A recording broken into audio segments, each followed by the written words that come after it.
Hello and welcome to the Victor Davis Hanson Show. Victor is the Martin and Neely Anderson Senior Fellow in Military History and Classics at the Hoover Institution and the Wayne and Marcia Buskey Distinguished Fellow in History at Hillsdale College. You can find him at his website, victorhanson.com, and it's called The Blade of Perseus.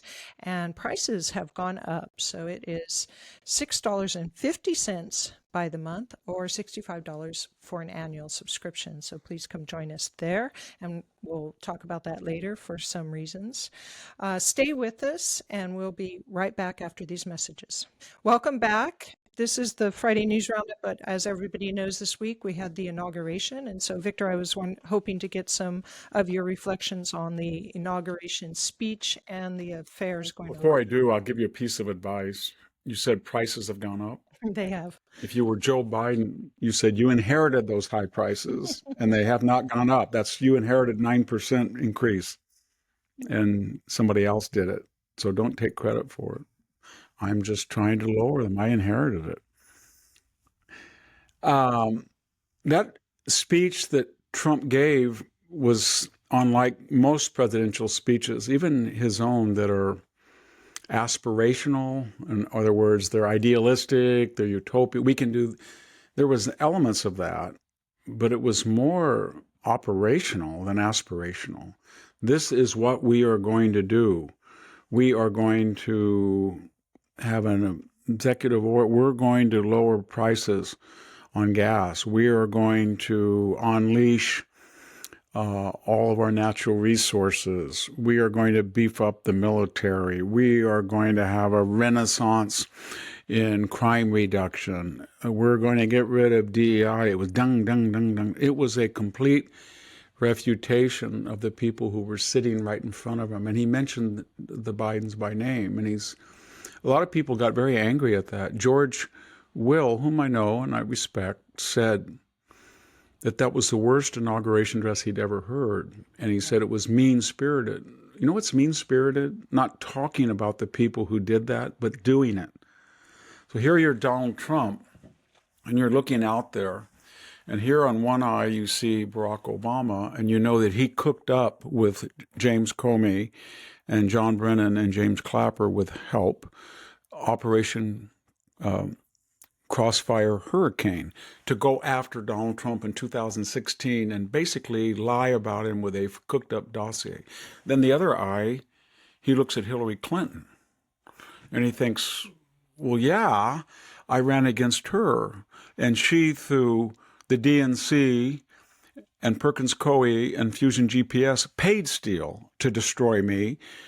And then they destroyed George Papadopoulos and Carter Page, but she destroyed classified subpoenaed documents, 30,000 emails. She destroyed the servers, and she's sitting right there. She made my life miserable. She and Obama right there created basically the basis for which ate up 20 months and $40 million to go after me under Robert Mueller.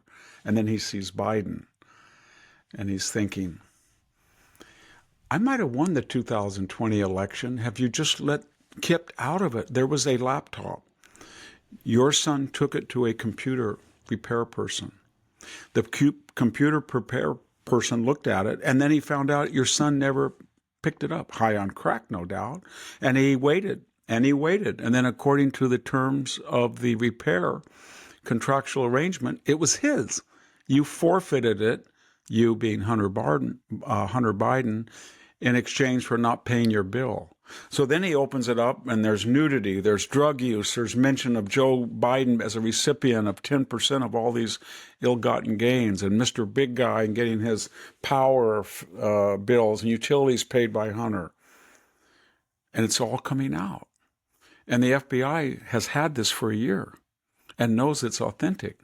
And you, Mr. Biden, you and your wife and all of the Biden family, who have now been pardoned, except for you and your wife, you knew that. You knew that it was authentic, but you got Anthony Blinken, Secretary of State, to call up Mike Morrell, interim FBI, and round up 51 intelligence authorities to lie in front of the American people that it has all the hallmarks of a Russian information-disinformation campaign. And we know afterwards that that affected a lot of voters because it made me look like an idiot when I was trying to debate Joe Biden, and it was all cooked up for the debate. So every time I said, Joe, this computer is, don't believe me, it's prima facie evidence that you're a crook. No, no, no, 51 intelligence authorities, independent thinkers. And so he's sitting there giving the speech, and he sees Hillary and Obama, and he sees what they did to him. And so then he starts to get a little angry, and then all of a sudden, it's not sober and judicious, according to George Will and others. This is terrible. You can't do that. No, it's not terrible. What's terrible is impeaching him twice and trying to get him off the ballot, and 91 felony indictments, and destroying the jurisprudence. So it was a good speech, and it was a revolutionary speech. I called it Novus Ordo Seclorum, that great line from Virgil's Eclogues, fourth Eclogue, the so-called Messianic. People had used that, wrongly, that Virgil was given divine guidance, pre-Christian advice, pre-Jesus Christ, that he knew there was going to be a resurrection and a new Christian age. That's not what it was about. It was about, I think, the grandsons of Augustus were going to take over and have a new enlightened rule after the end of Augustus. They both died. But later in the Christian period, but even before that, people said, interpret that a new order of the ages. And those are words that were in that line of Virgil that were cobbled together. And that was why Virgil was the guide in Dante's Inferno and Purgatorio, because he was the one pagan who, even though he wasn't given the salvation of his soul for not accepting Christianity, but it was the realization that he was given a divine message, that Christ was coming, and as a pagan, he was selected according to the medieval church, and therefore he predicted with Novus Ordo Seclorum. And then our founders looked at that, who were much better educated than we were, and said, that's exactly what we're doing. It's a new order of the ages. And in the Aeneid, when they're fighting, there's a line where it says, Jupiter looks down favorably, or nods. The word is nuo in Latin. Annuit coeptus. He nods on our undertakings. He favors it. And they put both of those Latin phrases, one from the Eclogues, one from the Aeneid, on the Great Seal, which is on our dollar bill. And that's what Trump, when he says golden age, new order, it's the same spirit of 1776. And it's, it's an idea that anything is possible. It was the speech. That's why everybody was so freaked out. I mean, you got Snoop Dogg, who cut a video how to kill Trump, and now he's telling people to vote for Trump, and he's happy that Trump is here. And then you've got RFK over here, and Tulsi Gabbard over here, and Hulk Hogan.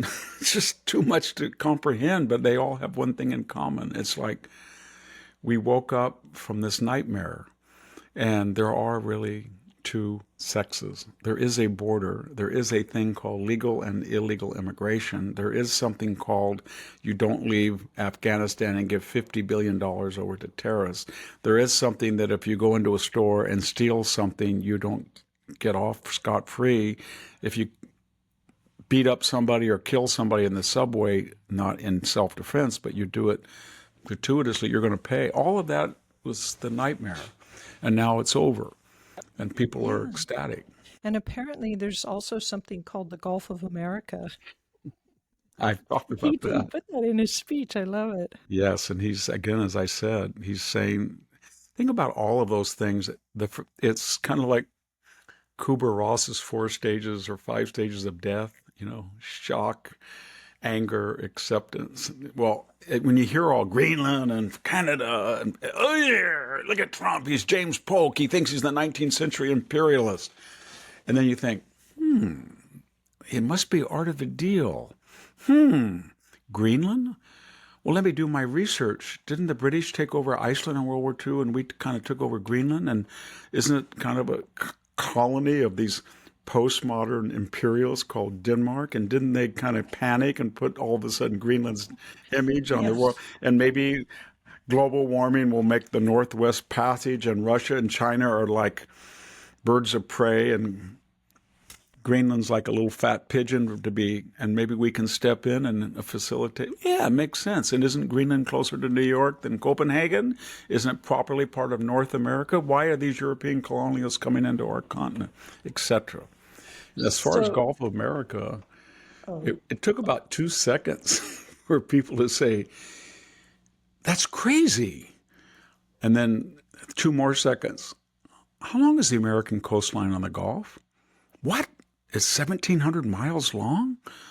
Texas, Louisiana, Alabama, Florida.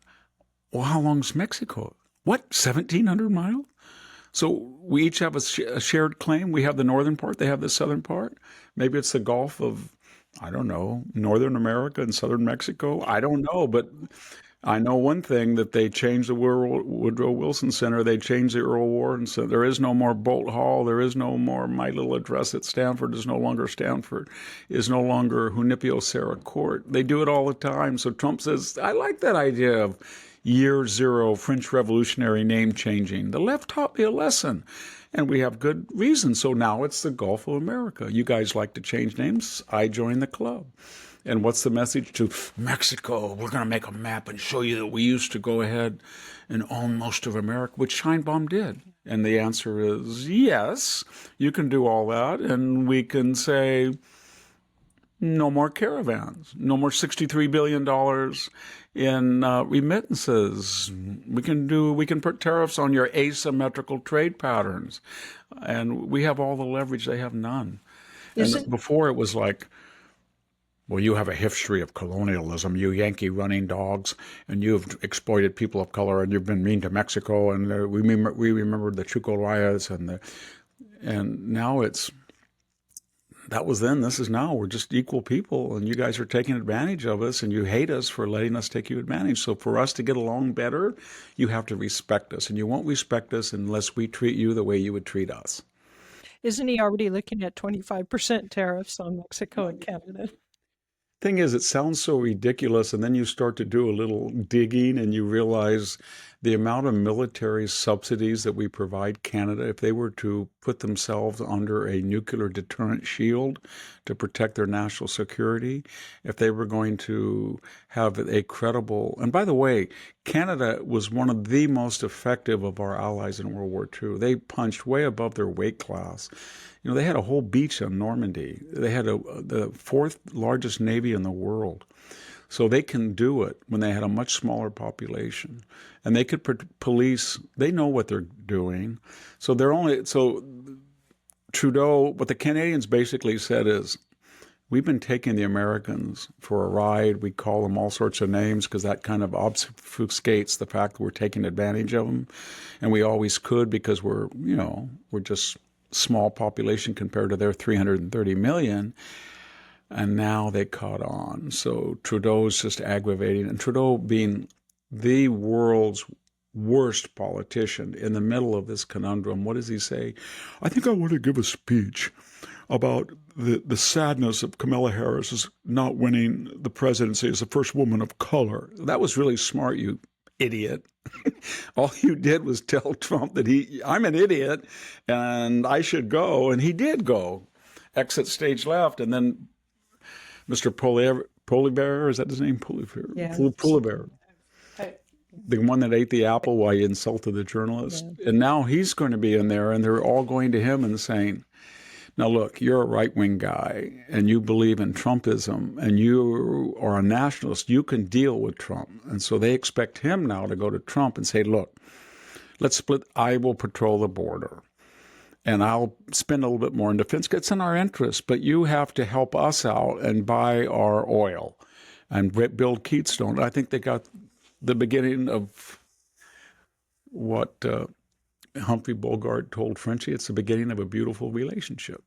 I think so. And that was the whole purpose in the beginning. So Victor, Donald Trump made or signed at the end of his gala affair, or at least in the afternoon, a bunch of executive orders that were amounting to 76, I think, was the total executive orders on everything from the border to immigration to cartels being considered foreign terrorists to tariffs to China to energy to getting out of that Paris Climate Accord and DEI. So Donald Trump is on the job moment one on the very first Yeah, day. the thing about all those, and I think there's an anticipated 300 of them, they are roughly can be divided into two groups. The ones that can be accomplished by fiat and the ones that require lawfulness and legality by subordinates to enact them. So if you want to get out of the Paris, bam, it's out. There's no problem there. No low-level diplomat is going to say, hey, I'm going to keep us in. Trump won't know. And he'll know it. So you can get out of that easy. When you go to the other one, to take one example, getting rid of DEI, that is so entrenched in all of those cabinets. What that requires is that he call in all 13 of his cabinet secretaries and the next level of things like NIH and FBI and everybody and get them in and said, look, I want you to go through everything. And I do not want any more DEI. I know they're going to sue us. Just get rid of it. Let them sue us. And then here's my DEI auditor, czar. And he's going to go back in about a month. And he's going to examine every one of your cabinet seats. And if you didn't do it, you're fired. And I'll get somebody who will do it. I'm Lincoln trying to find a general, in other words, that can fight. And I think but it will be difficult to, it reminds me when I was younger and I was a professor in the California State University system. So we passed Proposition 209 in California, and it said you cannot use race, religion, or gender as the primary criteria to hire or to promote or to retain. In other words, you have to use merit. So everybody said, wow, affirmative action is over. And two things happened. I was on two hiring committees that year. So and I said, well, this candidate is not nearly as good, and the affirmative action offer was still there. And she said to me, well, wait a minute, this is a woman. And I said, yes, but she doesn't have the same publication record or teaching evaluations as this guy does. But this is diversity. They didn't quite use that word yet. They said affirmative action. And so then I complained to the dean. I said, why are we even having an affirmative? Victor, federal law. Can you imagine a Californian saying this in the age of sanctuary city? California law is subordinate to federal law, which supersedes. So we can vote whatever we want, but I follow federal law. And so then somebody had told him that wasn't accurate. So the next search, that was almost simultaneously, the same kind of conundrum came up.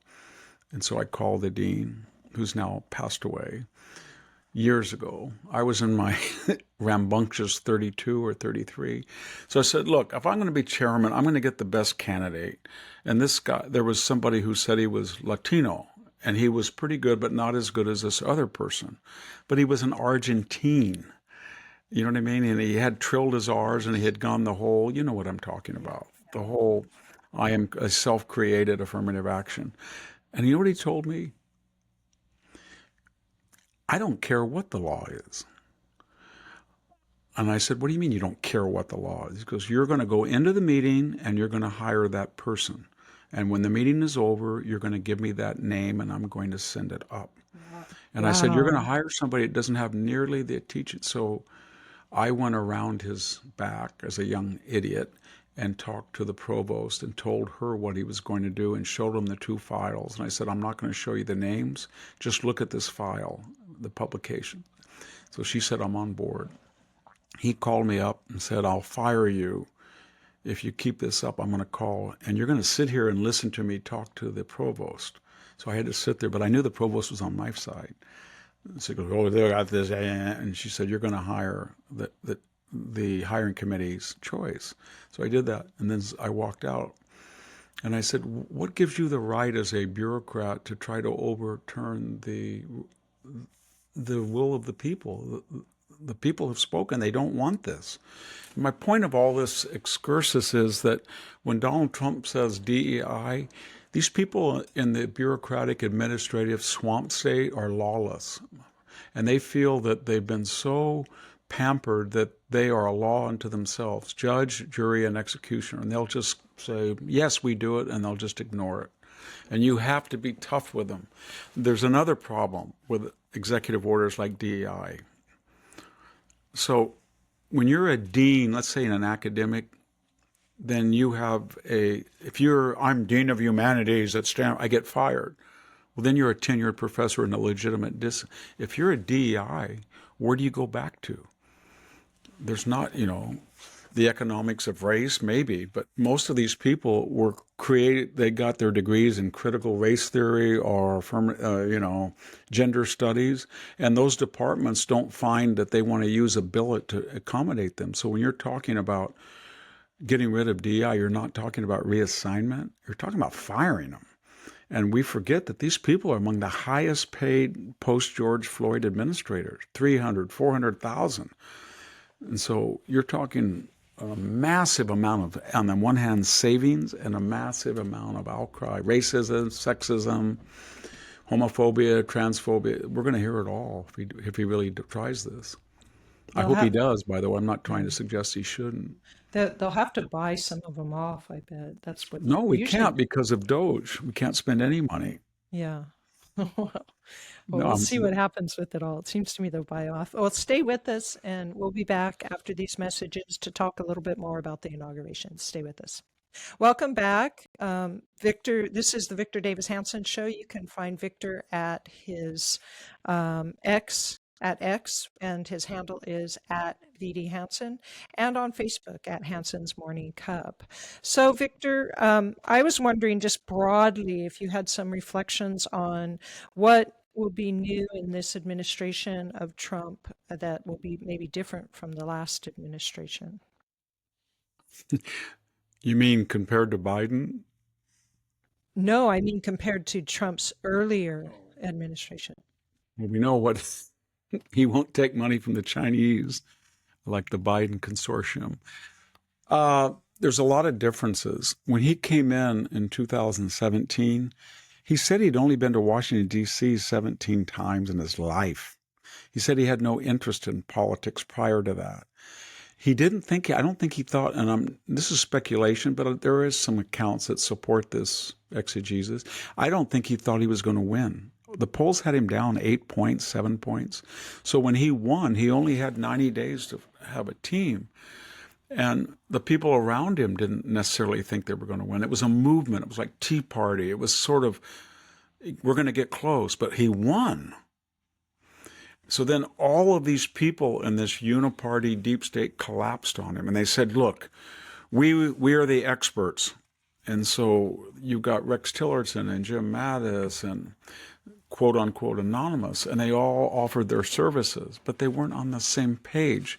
And a lot of them made the decision that Donald Trump is too uncouth for me. I'm going to suffer reputational harm because the deep state doesn't like him. And I was always accepted by the deep state. So I'll kind of wink and nod and either try to obstruct them or at a cocktail party say, you don't know what I'm putting up with at state. If it wasn't for me, we would do all sorts of things. So I'm kind of a resistant that had those people. And then there was the other people who said, well, I don't like what he's doing, but I'll use my skills to help him, kind of. But he didn't have these people that he could count on. In fact, they were obstructive. He wanted to build a wall. He said, I'll use the Pentagon. Pentagon said, I don't think so. So the DOJ, they were below Jeff Sessions and all of those political. And the left was brilliant. They say, can't dare. They fire everybody who's Republican when they come in. But they say, how dare you fire a professional prosecutor? Well, they do it all the time. But Trump was inexperienced. So he had internal disloyalty, resistance. And he did a lot of great things, but they ate up 20 months of his administration. And they went from collusion that was discredited to the first crazy impeachment, which was based on nothing. So this time, I don't think we all appreciate it. He said, when we hit the ground, we only have 4 years, and we're going to get everybody on the same page. And we know what they're up to. They're going to use the courts. They're going to leak. So I want all of your employees to be loyal. I want you to fire people who are not on the same thing now. And so it's a different attitude. So before is, I'm Donald Trump in 2017. Mr. Trump, Homeland Security does not want to build the wall. Mr. Trump, Secretary of State does not want to get out of the Iran deal. Mr. Trump, the Pentagon says you shouldn't use that language about threatening NATO to make the 2%. That was all day long. Now, it's 2025.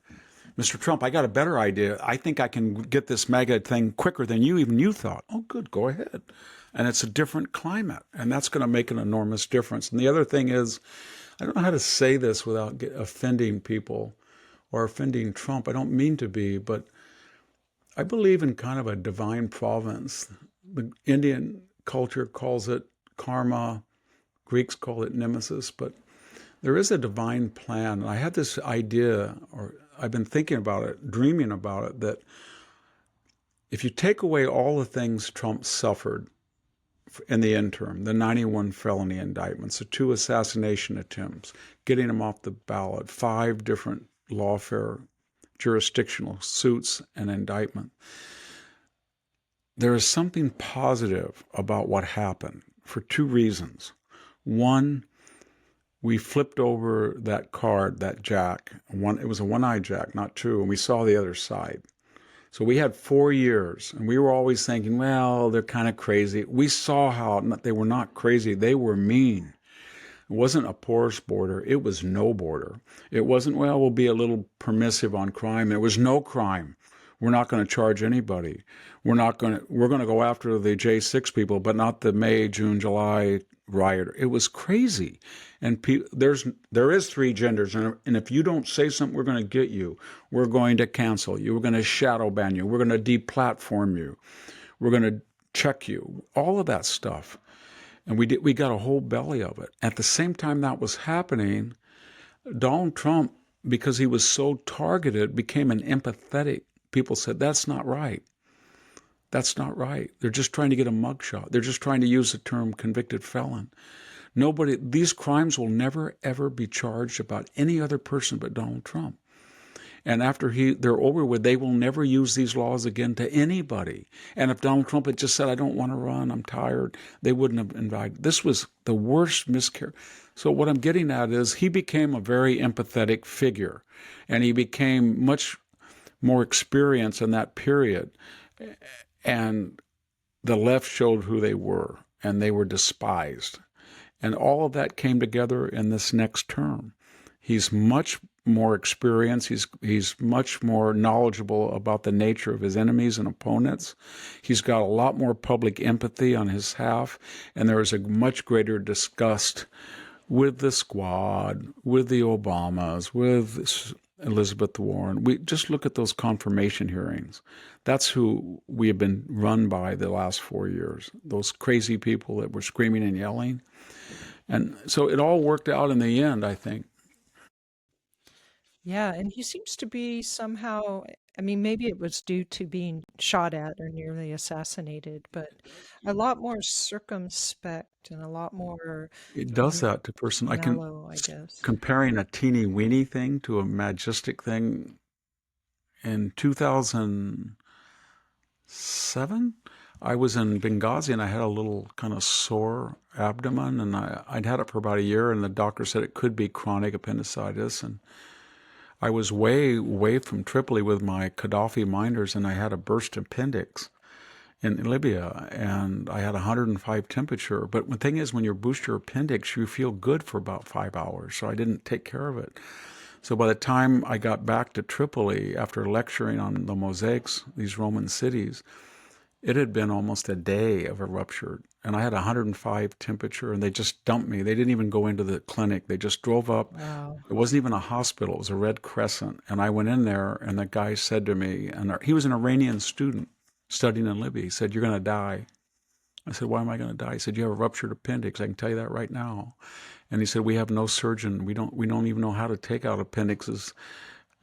We can take them out, but we've never taken in this clinic. I said, well, how about the hospital? But I was incoherent.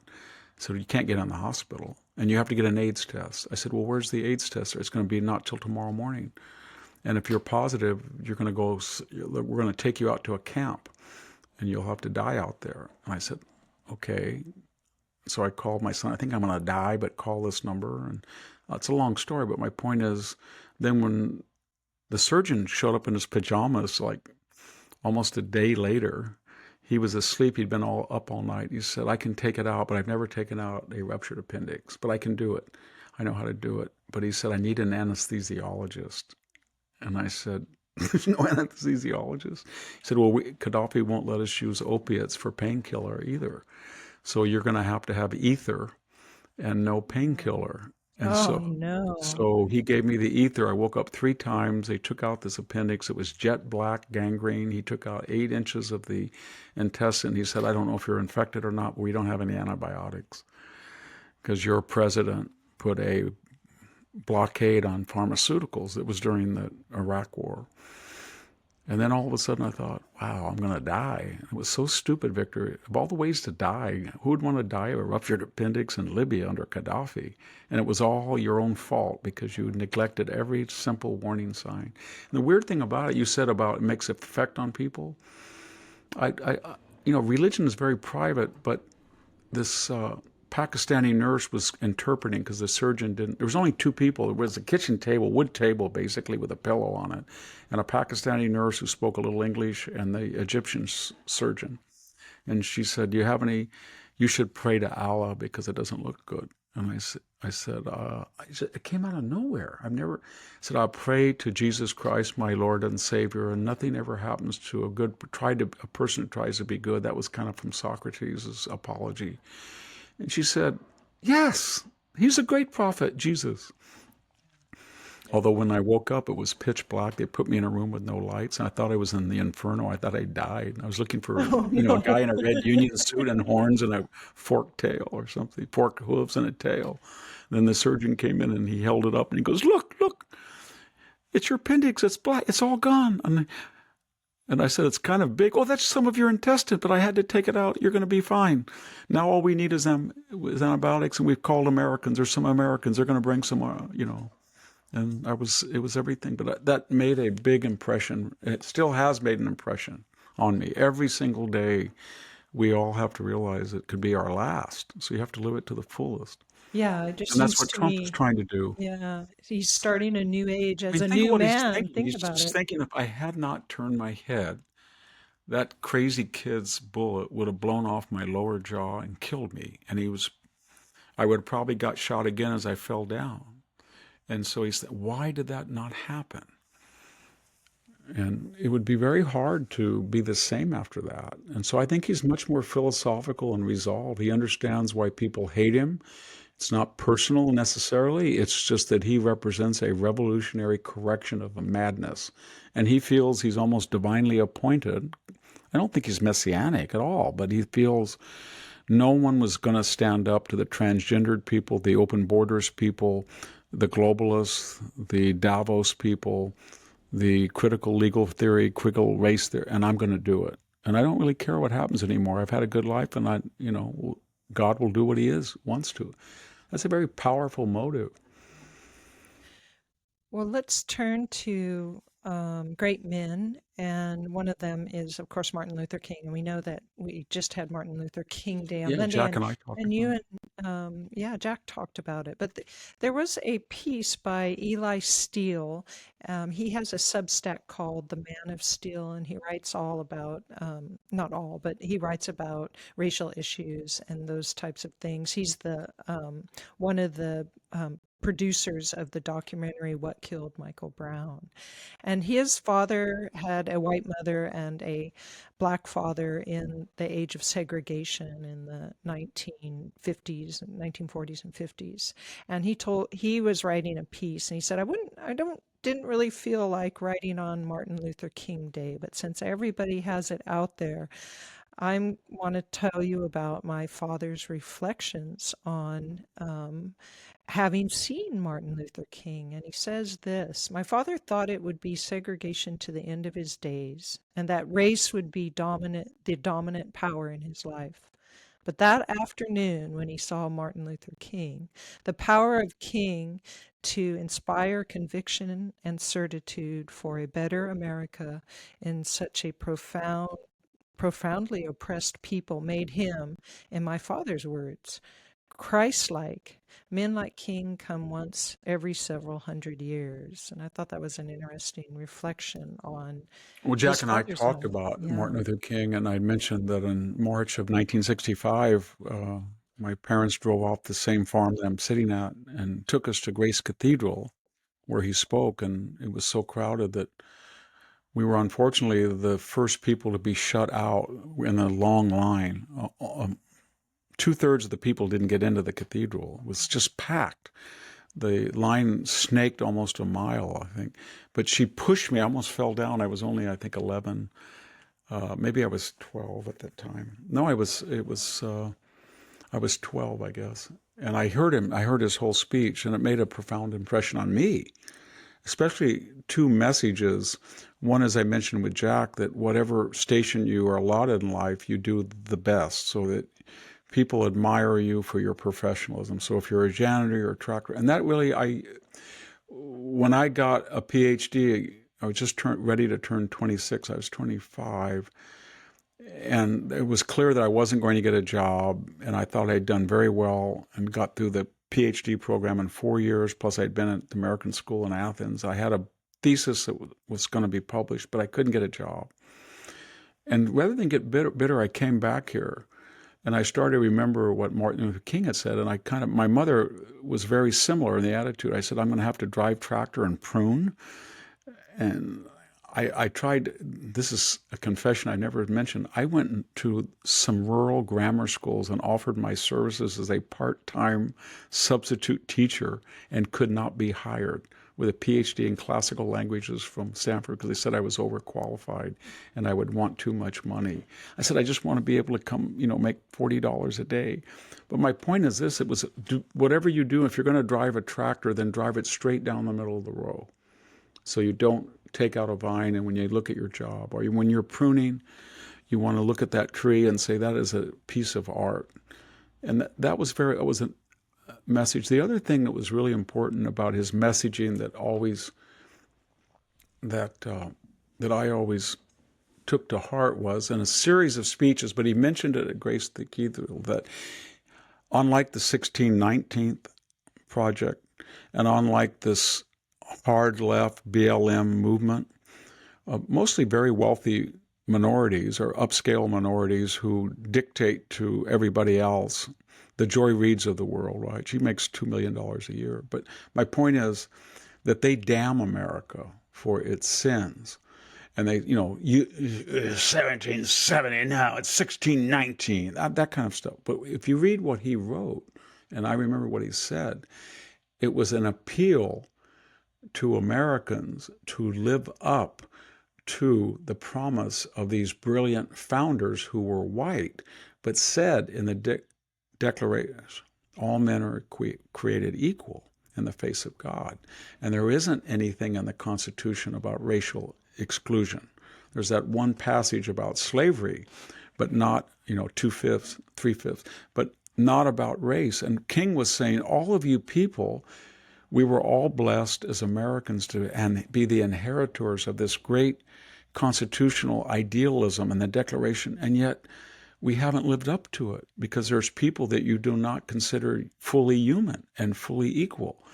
And so I appeal to you, and I'll be a partner with you. Let's reclaim the visions of the founders and what they did. And he, in other expositions, he was getting to the point where he said, and these were white men who could not even always live up to their own standards, like Thomas Jefferson, but they were aspirational.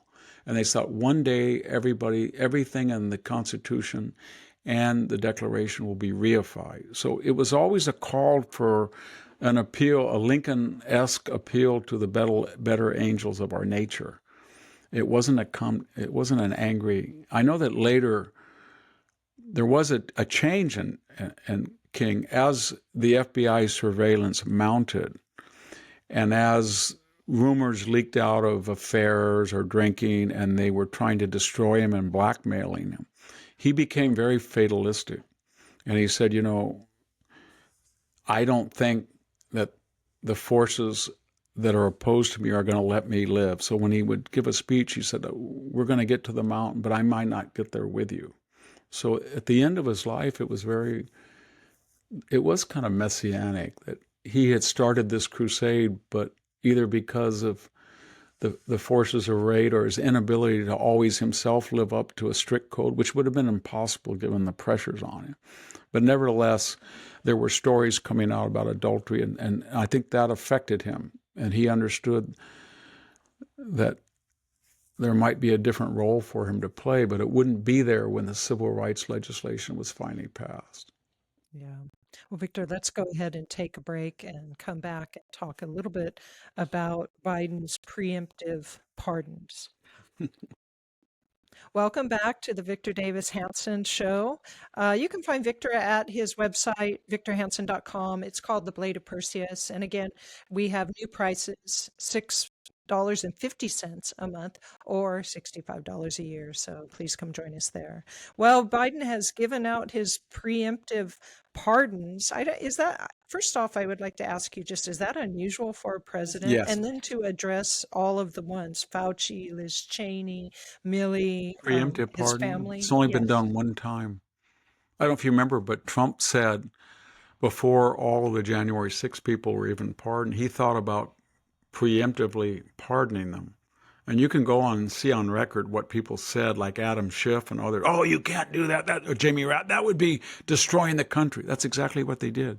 There's only one person that ever did that, and that was Jerry Ford said that I pardon Richard Nixon for any crime that he has committed up to this point or will surface, but not new crimes.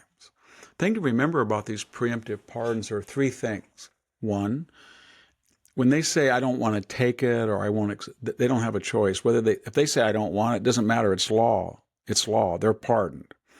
Number two, if they can't, for any crime in which they are asked to give testimony, they cannot invoke the Fifth Amendment because they can't. There's no such thing as self-incrimination jeopardy because they're pardoned.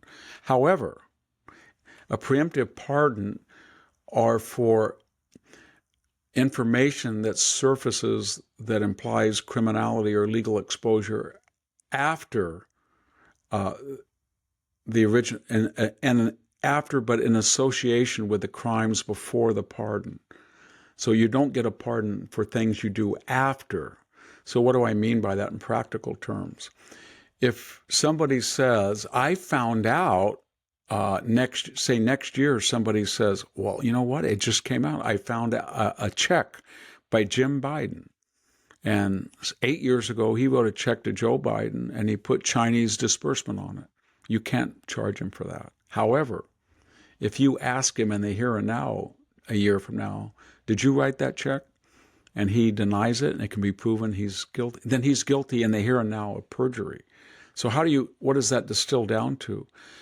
The House and maybe prosecutors will look at other people who have not been pardoned or an investigation, and they're going to bring in these people, the Bidens, or maybe about the Wuhan lab, they'll bring in Fauci, and they're going to ask them questions, and they're not going to be able to say, I refuse to testify to self-incrimination. But if they don't tell the truth, they're committing a real-time perjury, and I think there's going to be a lot of legal exposure.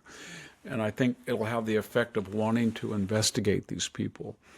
And the other thing is, these are not theoretical crimes. I mean, there was $4 million in income that he was originally pardoned for, and you add it all up, and we can trace almost $5 million that Hunter Biden didn't pay taxes on.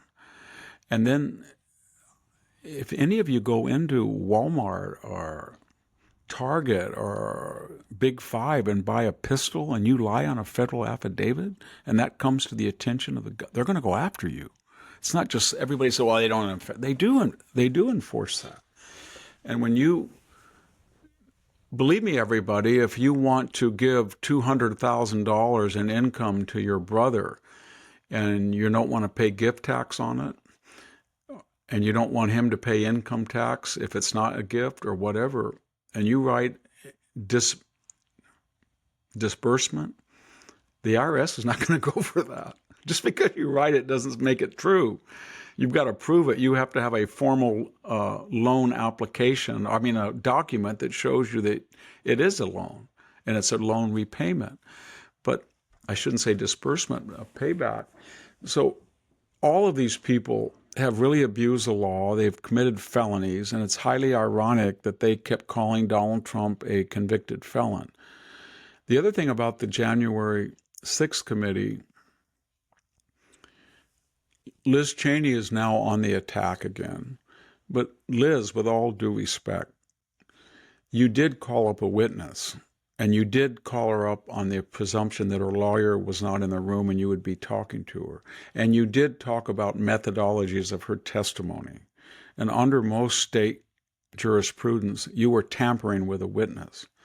So if I'm a witness that saw a murder and the defense attorney calls up and say, Victor, is your lawyer there? No. Well, look, I'm going to call you as a witness, and here's my strategy. Here's what I want you to be. You can't do that. And if you have all of the records, she said that's all there. Well, I don't think it's all there. They found recordings that are not in transcripts that are missing. And so she had criminal exposure. And so this preemptive pardoning, the only thing it did is it also made a sad president, as I wrote, sadder, because he is a pathological liar. He said on 6 occasions, you're going to pardon? No, I wouldn't pardon Hunter. The first thing he said when he took office in 2021, they asked him, President Biden, and they always ask him in this fashion, you know that Donald Trump is thinking of preemptive pardons as he's in the last moment. I just don't think that bad idea. You don't just run out of the door right out and just preemptive. No, I wouldn't do that. I'd never do that. This administration is not going to be doing it. That's exactly what they did, but they did it. If you look at a graph of all the presidential pardons from Harry Truman on, and you add them all up, they don't equal Joe Biden's. He pardoned Peltier, the person who murdered 2 FBI agents. He killed a Virginia murderer who killed a law enforcement officer. I don't understand the purpose of it. And I say he didn't. They just handed him. He has no idea what he's doing. But it really, it did a lot of things. I mean, now you would think that by pardoning the January 6th people, they'd go hysterical. Have you noticed that today, when I'm speaking on a Tuesday, nobody's talking about that in the left. And the only people that are people like Tim Kaine or some senators who say, well, now that I kind of think about it, I can't really say that I'm angry about the preemptive pardons that Donald Trump is giving for the January 6th because Joe Biden set the precedent. And he cut my legs right out from under me. And he just jailed those people the entire 4 years. Some of them have never been tried. They've been in jail. You see the pictures of some of them? They're in boxer shorts laying on the cement floor. And then you have to juxtapose that with May, June, July, August, September, October 2020, 14,000 arrests, 99% let go, 35 people killed, murdered, $2 billion in damages, 1,500 police officers attacked and injured.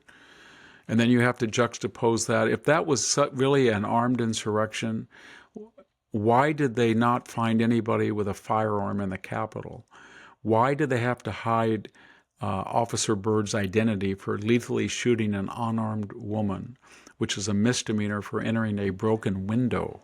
Why did Mr. Wray just now tell us there were 23 affiliated informants or people attached to the FBI? Just what Matthew Rosenberg had said, the New York Times reporter, that, hey, everybody, what was the big deal? I saw all the FBI informants that I work with, as a reporter. And so they didn't want to. Why did Nancy Pelosi have to lie and say there were 5 officers killed? Killed, not died, killed. When 4 of them committed suicide for various causes weeks, days, months afterwards. And why the only person who did die in direct association from the events, Officer Sicknick, died of natural causes, and yet they told everybody he was murdered. The only people who died were Trump supporters, with the exception of Officer Sicknick. The only person who died violently was a Trump person who, had she been accorded the George Floyd treatment in the United States, that when a law enforcement officer, and it was much more egregious than George Floyd, excuse me, because I know everybody's going to write me an email. Yes, you're right. It was much more egregious. He shot an unarmed woman who other people who were armed in the room did not think posed an existential threat. She had no arms. She had no knife, nothing. And when George Floyd was killed, and we can argue about whether his neck was pressed or not, given the conflicting autopsies post facto, the point is that we had Officer Chauvin picture in real time, seconds, and he was in mortal danger. We learned everything about all the officers. Officer Byrd, no. That's what the left does. When Trump says fake news, he's got a point. He's absolutely right. And so some of these people were put in preventive detention. It was almost like the archipelago of Solzhenitsyn. It was just a gulag. And they just tried to punish them, and it was horrible what happened. It was the counterpart to what they did to Trump with these 5, E. Jean Carroll, Fannie Willis, Alvin Bragg, Jack Smith, Letitia James. Miscarriage of justice. On to another subject. Did you see that Episcopal Bishop Marianne Boudet, or Bud, I'm not sure how she pronounces her last name, but give her sermon while Trump and his family were Yes. sitting there, Yeah. and then turn to him personally and say he needs to have mercy because immigrants and transgendered and LGBT community and others are afraid of him. There's a No, I would fear in tell those her, I would have communities. said, if I was in the room, I said, shame, shame, shame on you. 80,000 people die. You don't care anything about fentanyl that's disguised as Valium, it's disguised as painkillers, codeine tablets, deliberately sent into this country by the cartels across an open border. There are 300,000 unaccounted children that came in. We have no idea where they are. They were trafficked for the most part. You don't care about that at all with an open border. There are 500,000 estimated felons, rapists, killers, thieves that were brought in from South America, Latin America, Mexico, and nobody has any idea where they are. And you don't care one whit that there are people in Hispanic communities and black communities and poor white communities that can't go to their dialysis appointment. They can't go to the urologist. They can't go to, because it's flooded with 12 million people who overtax all of the facilities that you, Bishop, never have to use, because you are of a social economic class that has access to health care. You should come into the San Joaquin Valley and try to go to a doctor when you have thousands of illegal aliens swamping the system. These people are really culpable people, and even the Pope was very sanctimonious. Everybody lectures Donald Trump. They didn't lecture Barack Obama when he had cages. They didn't lecture Joe Biden about the 300,000. They're not principled moral people. They're political activists, and they have an agenda. And if she didn't have an agenda, she would have said the same thing to Biden during the inauguration if she was there, but she wouldn't. The inaugural ball and festivities had all sorts of people that were dressed in absolutely stunning gowns and out Wearing for his the helicopter night. hat. And there was one person that was the most interesting of all the dressers in the inauguration itself, and that was Fetterman, who came in his gym shorts and sneakers and hoodie on as well. The audacity of the guy to show up for I don't that. know why he does that. I mean, I can't really speak because I'm not well dressed. As my father once told me, as when I first got my job, I had no clothes. I was farming. I had Levi's torn T-shirts. I went up to teach, and he heard about it from somebody, and he arrived in my office with polyester suits. And I said, "Dad, I'm not on the Love Boat." But he did. Oh, harsh. But he gave me these ridiculous. Bruce Thornton, who was a colleague of mine, he said, "This isn't the Brady Bunch. This isn't the Brady Bunch, Mister." So anyway, I can't talk, but I don't know the logic behind the shorts. Is it because he's kind of overweight and he wants to hide his girth? There's other I ways to don't know. do it. Yeah. Or is it just he's a natural slob? Or is it because Bingo. I think that's he it. just feels comfortable in it? Or does he realize that, like Trump's comb hair and orange skin, that's his trademark now, and not to do that would be. But Counterintuitive. this is about the only country where nobody cares. You know what I mean? So Yes, I I don't. do. I was in that mood for 20 years when I was farming. I deliberately underdressed when I went to school. I don't think I wore a tie for.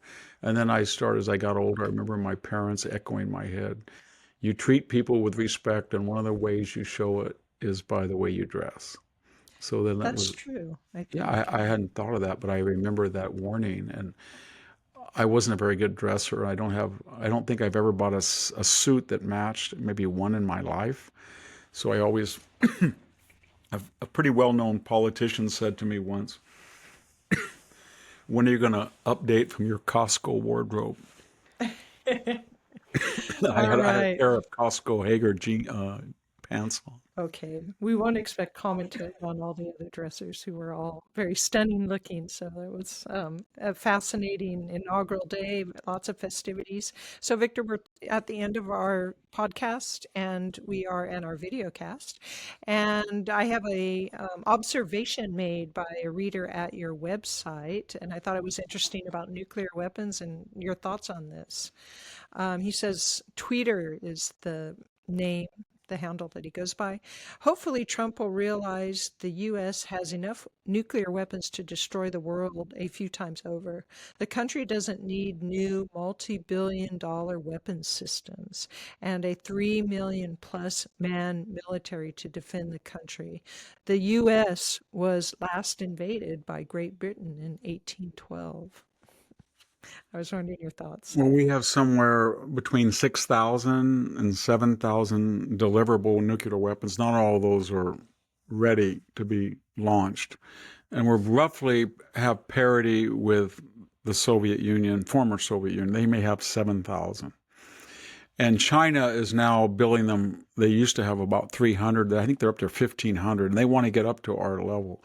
So I thought that too for much of my life. And then at one point, this is interesting very quickly. I said we had Obama had said that we were going to reduce it to I think 1,500 and then down to 500 deliverable weapons. And these range from the Hiroshima 18 to 20 kilotons to a megaton or more. The biggest bomb I think that was ever was the mother of all bombs dropped by the Russians. I think it was 50 megatons. It was inconceivable. Wow, that's amazing. Thousands of 2,000 Hiroshimas at once. Scary. But here's my point. So I wrote something about how many nuclear weapons do we need? And it's not the number, it's deterrence. So I just forgot about it. I gave a talk in Carmel, California, and it was on farming.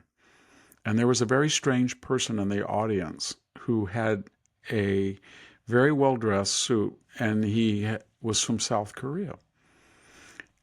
And he came up to me, and he had a very lavish gift, and so I went to have coffee with him after my talk. And he was a member of the Korean Armed Forces, very high. And he said, you are writing things that are very dangerous to our interest. So he got a piece of paper and he pulled it out. And he says, you have 1,500 deliverable weapons.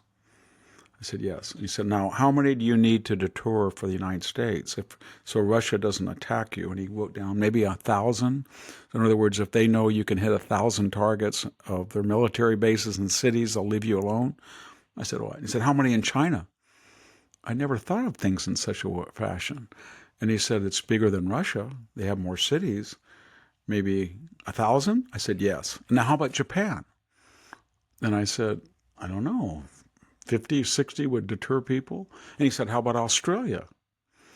And he went through all the European countries. And then he said, how about Canada? And how about Mexico? And I said, who's counting? And he said, everybody is counting. They know that. North Korea knows exactly how many nuclear weapons the United States would put at the disposal, not actual use, but pledge them to protect South Korea in a nuclear conflagration. If you don't want us to gain nuclear weapons, then you better have them pledged to the defense of South Korea. If you think about that, he's got a point. The other point is, very quickly, and I'm doing this extemporaneous because I didn't know what you were going to ask, but the history of military affairs is challenge, response, counter-response, counter-counter. And those are long periods of history. I'll give you one example. You have stone walls in antiquity. Somewhere around 340, there was the invention of not just catapults, but torsion catapults that were human hair twisted and then wound back, so you had power stored in the catapult, and those projectiles could knock down a wall. And suddenly all of those impressive classical fortifications were rendered by Philip of Macedon and Alexander useless. So when he went into Thebes in 335, he destroyed the city's walls in one day with torsion catapults. However, there was a response to it, and soon people began to make an outer wall stone face and then fill it with dirt, maybe 8 feet deep, that would absorb the shock, and then have an interior stone wall. So when the next generation of Hellenistic besiegers tried to use the torsion catapult and hit a city wall, it might make a hole in the stone facing and some dirt would come, but it could not penetrate. So my point is, it's never static. So we think nuclear weapons, that's the end of all things. Beside the fact that if nobody can use them because you're afraid of nuclear escalation into the end of everything, it doesn't mean you're not going to have war. As we learn, more people have died after the invention of the atomic bomb than during World War II in conflicts, because everybody says you can't use them, or the other person will use them. The second thing, though, is as crazy as this sounds, I don't think that the history of response, counter-response, given it's predicated on human nature, is at the end of history. So what we're already talking about, field-grade lasers. We saw the whole dynamic changing as we saw with the 500 projectiles against Iran. Prior to those attacks on Israel from Iran, there was the idea that Israel had to be very careful because one nuclear weapon would wipe it out, and the chances of stopping a hypersonic missile were nil. Suddenly, with their multi-layered Iron Dome facilities of low level, medium level, high level, augmented by the United States, they had a multi-dimensional anti-missile system. So 98% of those projectiles didn't get through.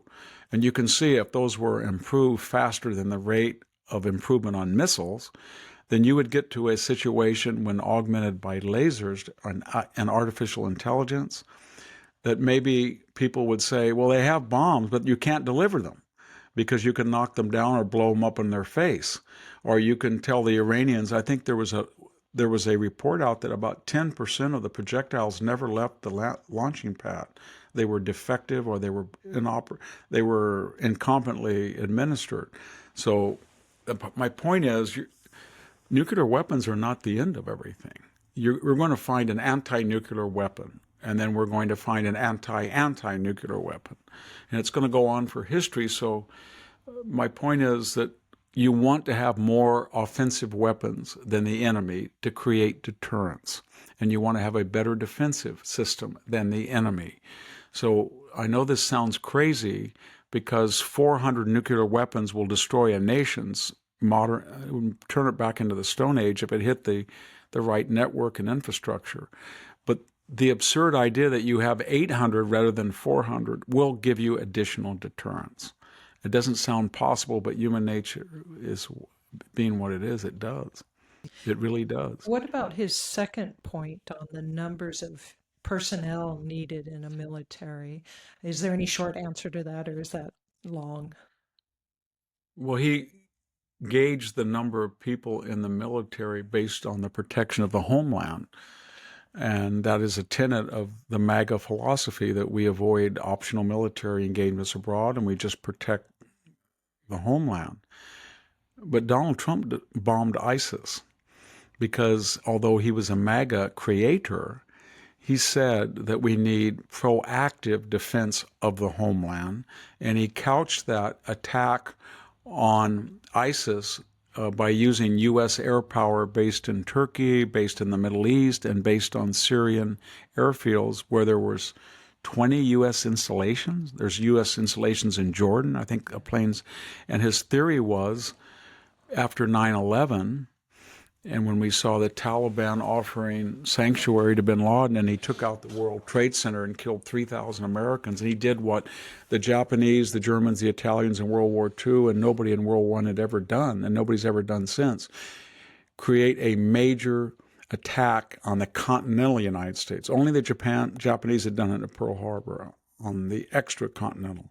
But after that, Trump was saying, I have to destroy ISIS, and I will take out Soleimani, and I will take out Baghdadi, and I will put maximum pressure. And to do just what I outlined, you need thousands of troops. And whether we like it or not, there's all these countries, some of them are, I don't know what the word is, they're conniving, and they're using us to defend them, and they won't pay their 2% GDP for NATO, but not all of them. And they really do think that China or Russia would bully them with nuclear weapons unless they gave concessions. And wait to the only reason that the Philippines and Australia and Taiwan and Japan and South Korea are free, independent, autonomous countries is not because China is afraid of their military forces. It's because they all have agreements with the United States that protects them, and they protect them under their nuclear shield. And that's a scary thought when you get down to the reductionists that we pledge American cities to protect them. And we do it by conventional forces that are. My father I've never been to the Mariana Islands, but he always told me graphically what Tinian was like. And he was based there on a B-29 313 wing. And lo and behold, somebody sent me a video the other day. And yes, in the United States. Wow, that's cool. It is. The United States has now uncovered those jungle. I mean, they showed a picture of a guy with a machete, and he was going through there with a GPS. Where are these airfields of crushed coral? And he found them. They found them, and they went in and cleared them all out. And all those B-29 runways are reappearing on Tinian. Why? Because they realize that if we get in a war with China, or we're forced to protect our friends from China, our aircraft carriers are going to last about an hour because of their huge numbers of shore-to-sea missiles. How can you stop 5,000 missiles, going at 2 inches above the ocean at night aimed at a carrier? But they're taking these strategic assets and they're dispersing them over all these bases, and one of them is Tinian. And that makes sense. If you have 30 F-35s here, 40 there, you don't have, one big base in Japan or Okinawa or something. So it's never ending, and that requires. I think I praise the writer because he's trying to say, isn't there an end to this? And that's what Trump's point is. He's trying to go from nation building, interventionist, imperialist, whatever you want to call it, and he doesn't want to be isolationist because he knows what happens in history when you're isolationist, but he wants to be Jacksonian. And that means don't screw around with the United States. We take care of our friends. We don't take care of the UN. We don't take care of the EU necessarily. We take care of our NATO partners and our friends in Asia and maybe some in North, and that's it. So don't screw with us because we have overwhelming power and we will hurt you if you try. And that keeps the peace. Yeah. So you foresee in the future that the U.S. military will not change in size in terms of personnel and the Well, I soldiers think on the it's getting ground. smaller. You I think it think is? Yeah. with the increase on reliance on robotics and drones and AI, you'll see fewer and fewer human people fighting. I think you'll have robotic submarine ships, drones. You'll never eclipse the need for humans. Of course, you have to have them, but the idea we're going to have 1 million men on an infantry battlefield, I don't think it's going to happen. Yeah. Well, I shouldn't say that. I just said that history never ends. We'll find uses of them, but I don't know if we're going to need 3 million people. Yeah. But we should point out that after saying that, the determinative factor right now in the Ukraine war, there's been 1.7 million dead, wounded, and missing 2 years. We're coming up to February 24th. So that's all of 22, all of 23, all of 24, 3 years. And the determining factor on who's winning or losing is not just a dearth of armored vehicles, a dearth of manpower. They've killed too many Ukrainians and they're running out of manpower. And the Russians are not running, at least out of 18 to 25-year-old Russians that are willing to fight. So manpower counts. It really does. It does. It's a lost And that's what generation. It's a worries me. shame. I don't want to, just to finish, I don't want to give it away, but I was at a conference in an undisclosed location, and I made the statement that I was worried that we were 40,000 soldiers short. And I said I had trouble finding Pentagon data to find out where those shortages were most egregious in terms of recruitment. And I looked at, and the military does have figures on diversity, not for diversity mandates. And it looks to me, if you look at the data, that African Americans are pretty much represented at 13 to 16%, that Hispanics the same, and women are starting to get parity. I think there's 250,000, not yet, but there is one group that is falling off. White males they represent about 33% of the population, and they are overrepresented in the military. But more importantly, contrary to the mythologies of Vietnam and everything from the left, they died, as I've often said, at twice their numbers in the demographic. And so when you look at them, they're not there. They're not joining multi-generational families. So I mentioned that, and everybody kind of looked at me like, you use the word white? You're not supposed to do that. You're supposed to say middle class.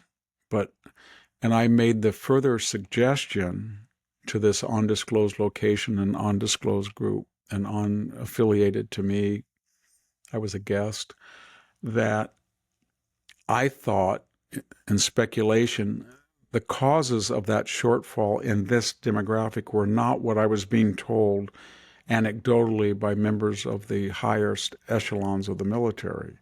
I had been told, well, you're sorely mistaken, Victor. They are not joining because of a wide transracial that transcends race. They're too obese, or they're tattooed, or they're gang members, or they have criminal records, or we're competing with the private sector and a 3.5% unemployment. They're all legitimate, but that's not the reason, because those have been with us for years. So why now? And I said, and I said this again at the meeting, I would suggest it is when you deliberately cashier 8,500 people out of the military who had COVID natural immunity because they didn't want to get the vaccination, or they got it and refused to get a booster, and the majority of those were white males, or you tell people in front of the nation, as General Milley did and General Austin did, that you were now going through the ranks post George Floyd to look for white rage, white privilege, and white supremacy, and rumors that there were cabals of such segregationist, racist, and you were recommending that people read which I think is a total bankrupt piece of crap, but Professor Kendi's work, and then you implement that in reality, DEI, and that governs promotion, retention, and recruitment. And so if you're a young person who's a major you think, you're under the impression, I'm not saying it's accurate, but if you're an artillery officer and you believe that you will be promoted not on the basis that your unit hitting the target, say in a GPS artillery platform again and again, but on the basis of how many women or minorities you had in your field, you're going to react in a certain way of discomfort, especially if you were an excellent officer and your artillery unit had the best record of hitting the target of any comparable unit, but you didn't have the demographics to match what they wanted, and you're not going to get promoted, and that's going to filter through the ranks. All of those things then account for the shortfall. And you know what I was met with? Derision. That they met all their requirements. They met all the requirements. And they met all the requirements because they lowered the requirements. In other words, if you go look carefully, the numbers of people they felt were necessary to operate an efficient military mysteriously began to shrink to the actual numbers of people who signed up.